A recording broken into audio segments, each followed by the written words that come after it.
Hey there, writer rebels. Have you ever wanted to get a second or third life out of stories you've already written? Well, join me today while I talk about some ways on how you can leverage your backlist.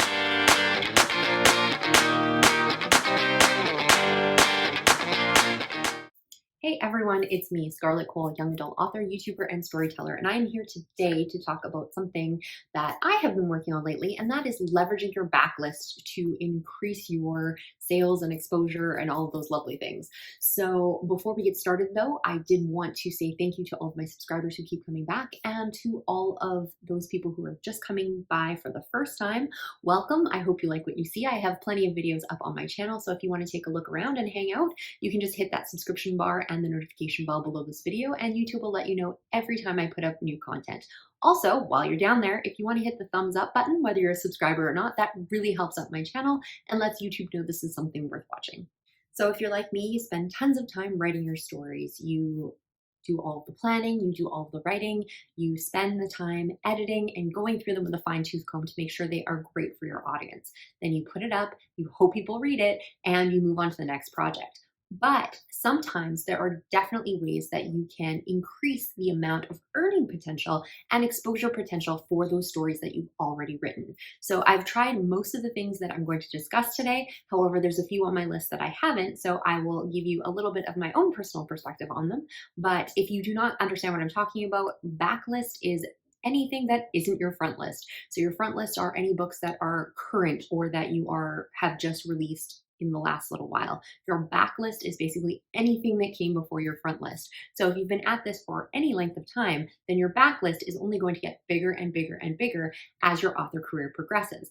A lot of authors put most of their focus into their front list or their new releases, but their backlist has so many nuggets of gold that they definitely should spend time mining. So I'm going to give you a few suggestions on how to utilize that and hopefully round out your author business a little bit more.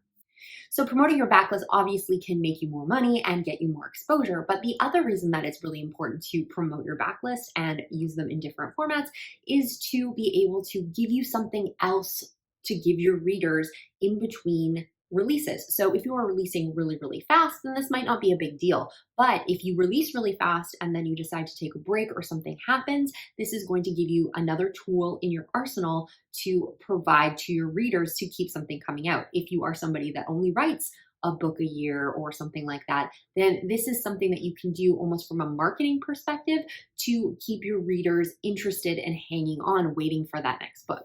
So the first thing I'm going to talk about is utilizing other formats. So obviously a lot of people are going to be putting their stuff up in ebook. That's the cheapest and easiest way to do it because you don't really have a lot of back end other than the cover. If you've designed it yourself, then it's not going to cost you any extra. So it is the way that a lot of people start. So one of the ones that a lot of people already do, so I'm not going to spend a lot of time talking about it, is obviously branching out into paperbacks. If you haven't already done paperbacks and you're only doing ebooks, then this is going to open up your books to a brand new audience. If you are doing your own covers, then the back cover wrap is going to be free for you. So it's definitely something that you could get into very cheaply and very easily. If you were doing an offset printer, so that's basically you're ordering a large stack of books in one print run as opposed to using a print on demand service like Ingram or Barnes & Noble Press or KDP Print through Amazon. So if you use print on demand, then there's really no upfront cost for you. They just kind of take that out of your sales as you sell them. However, if you have enough sales that you can do a offset print of your paperback books, then why haven't you been in paperbacks before? Clearly you have a market for it. Obviously that's a basic one, but there is so much more that you can do past the paperback. And this is something that I've just actually branched into. Sleepless is actually a frontlist book for me. However, it feels kind of backlist because I released it a while ago and I'm getting set to release another book. So what I've done here to maximize this particular book, as well as to try a little bit of an experiment for myself, and because this new book that I have is a little bit delayed, I've gotten into hardcover editions. So as you can tell, the cover is slightly different. So I did pay to get an additional cover, but you really don't have to do that if you don't want to. So I got hardcover editions. This one has the nice dust jacket on it. And in YA, this is very, very popular nowadays to have more of that icon cover and the hardcover book. So this is probably going to attract a very different audience than this book is going to, because it has a different cover, it has a different format, and other people are going to be more interested in this book than this book, and vice versa. This can also be extremely popular in other genres. So I said this is popular in YA right now, but also if you write spicy romance, there's a big kind of trend of going away from the sexy man chest or spicy couples on the front of books. So instead of having that sexy guy on the front, they might do that for their paperback, but they might do a hardcover or an alternate paperback edition that has a simpler cover, something that's maybe just the typography with some really pretty writing or very simple. I see a lot of flowers with writing on very spicy or dark romance books nowadays, just to be able to differentiate a little bit for their audience. People are less ashamed to be holding that kind of book out in public. They don't worry about their mom seeing it or anything like that, instead of the sexy man chest covers. So that's definitely a trend in romance that's going on right now. Apparently it's spurned a lot by TikTok, but who knows? And the other thing is just special editions for your audience. If you are, let's say, a sci-fi writer, you have this case laminate underneath this whole other book that's underneath this book, and you can put fan art on there. You can do really cool things that only people who are interested in buying this copy can get. Special editions, extra stuff. You can also add extra content that isn't available in the paperback to give your audience something else to look forward to. And the cost on that obviously is going to differ depending on what you want to do. If you're using the same cover art, it might not be a big cost for your cover artist or yourself if you are the cover artist to create the case laminate and the dust jacket. You can also just do straight the case laminate version on Amazon now. So that's another option without having to do the jacketed cover, but it does give you another option. And so it may not be that pricey for you. However, if you are investing in a brand new cover, that cost obviously is going to come up. If you're using fan art with getting their permission first, that might actually be quite cheap. So there are a lot of ways to do this and a lot of things that you can do to keep those costs down. But depending on how you want to do that and what kind of budget you have to spend, it could be a great way to leverage your backlist to get more reads. Some people also go into large print books if you're writing something that is more focused towards a large print audience, and that can be a really great way to bring in other readers that otherwise wouldn't read your books. And speaking of different formats, you can obviously get into audiobooks. Audiobooks have been on a bit of a boom lately, so there is a lot of different platforms to which people can get audiobooks on. And this one, your mileage is going to vary a lot. So I do have an audiobook for my book, Wicked Descent, and it has been doing okay. And I use the royalty share program, so I am exclusive with Amazon. That's also available on iTunes as well, or I guess Apple Music now. So Apple Music and Audible and the Amazon website is where my book is available, but there are wide areas that you can do as well. By doing royalty share, I didn't have to put up any of my own money. So for me, it was a free cost, and it just took my time to, find somebody who was going to narrate it for me and to work through listening to the edits and listening through the entire audiobook to make sure that it was good for production. So that just took my time. However, if you want to pay for that, that could be up to $3,000 to $5,000.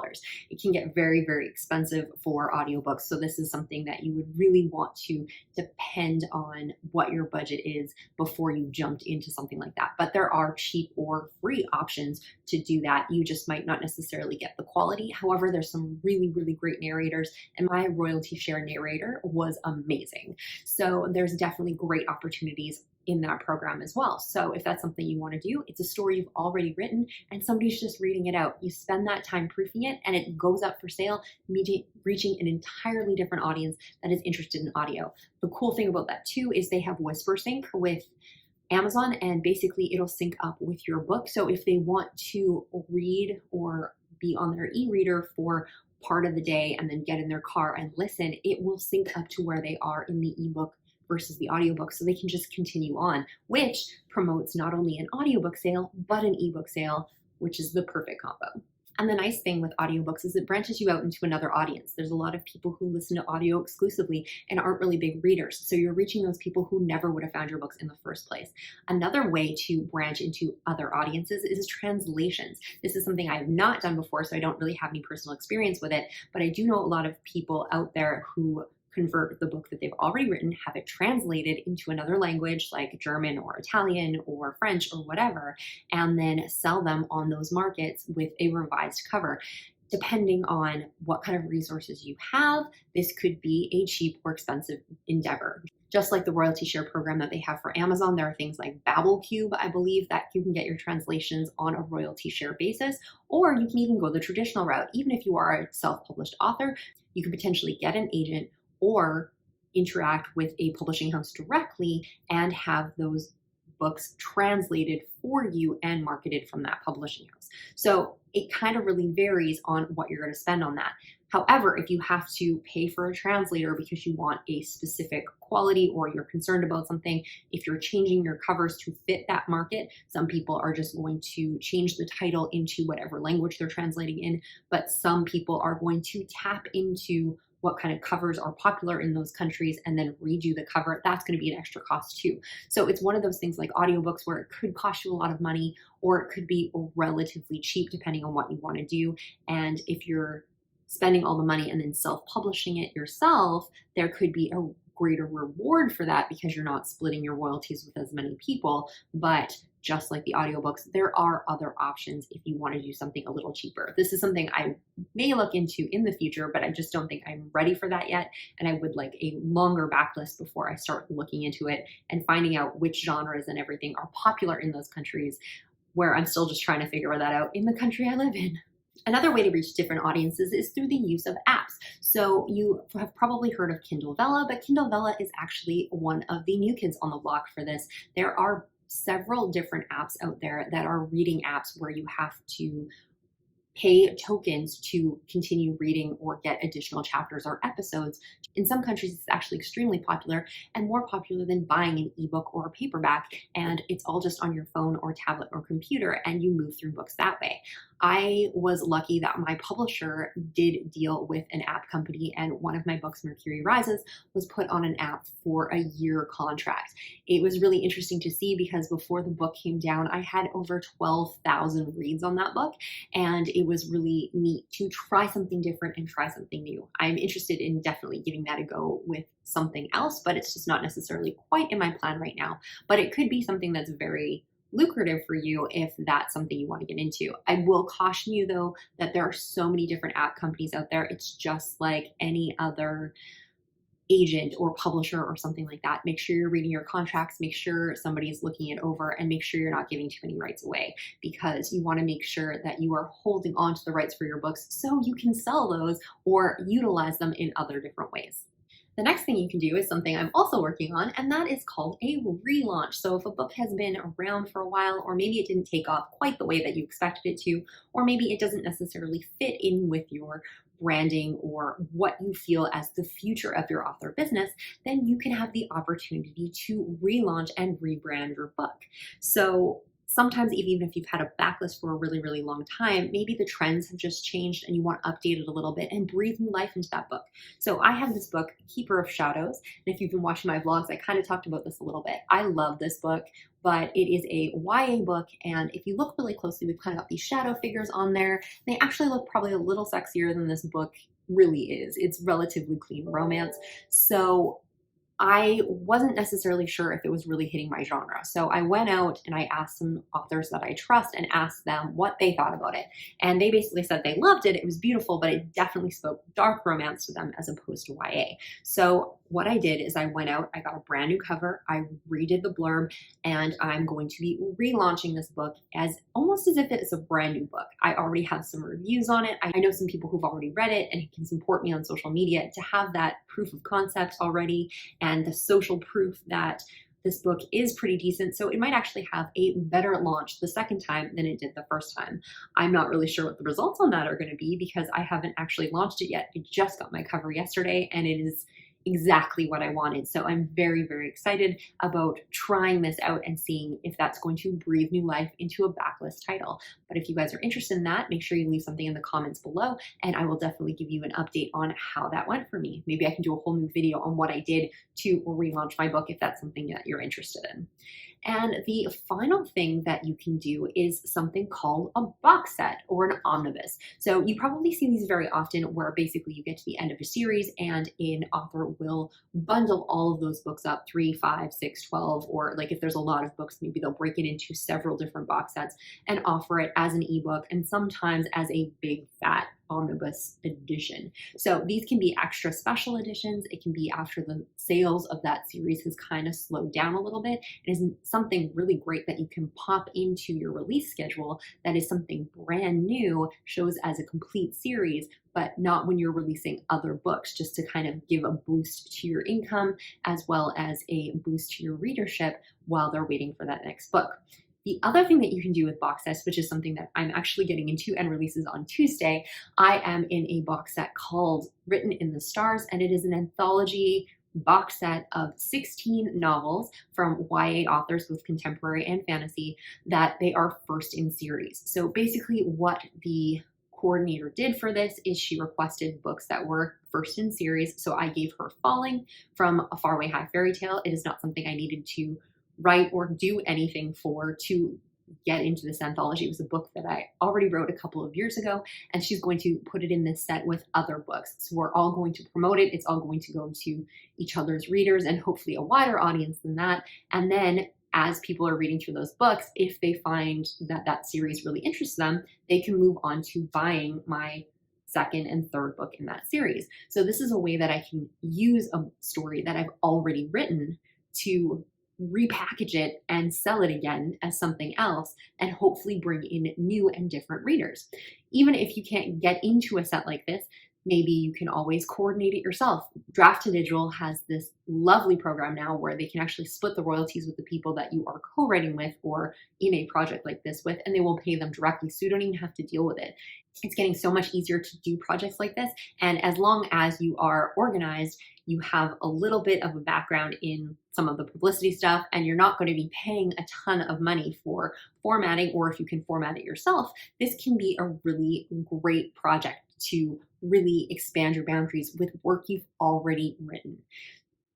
For something like that or different box sets, the cost is going to vary. Again, if you need to get a new cover for your own personal box set, then that can get expensive. However, if you're reutilizing another cover from your series, it might not be that bad. However, there is the thing where a lot of people will change up the box set cover from what the covers look like in the series just to appeal to a different audience. That's really up to you and could have an additional cost. When you are doing something where it's a coordinated set with various different authors, there's typically a bit of a buy-in just to, pay for a little bit of advertising, cover the cost of a cover, but it's definitely very minimal compared to doing that on your own. So if you have something like that, or if you happen to be the person coordinating it, then maybe you can just pay with your time instead of paying with money to be involved in that if this is something that you wanted to organize to get a little bit more breadth of audience.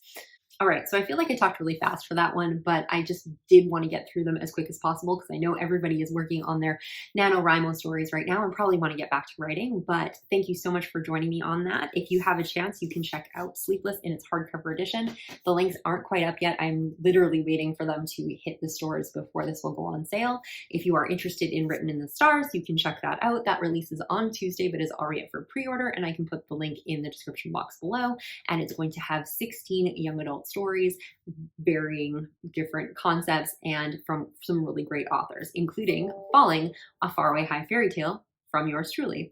And hopefully you will check out the brand new Keeper of Shadows once it releases. That cover is absolutely awesome. I'm really, really pumped about it, and I can't wait to show you. If you haven't subscribed yet, make sure you're hitting that subscription bar and the notification bell. And while you're down there, hit the thumbs up button to let YouTube know this is something worth watching. Get back to your projects, get back to writing, and I'll see you all next week.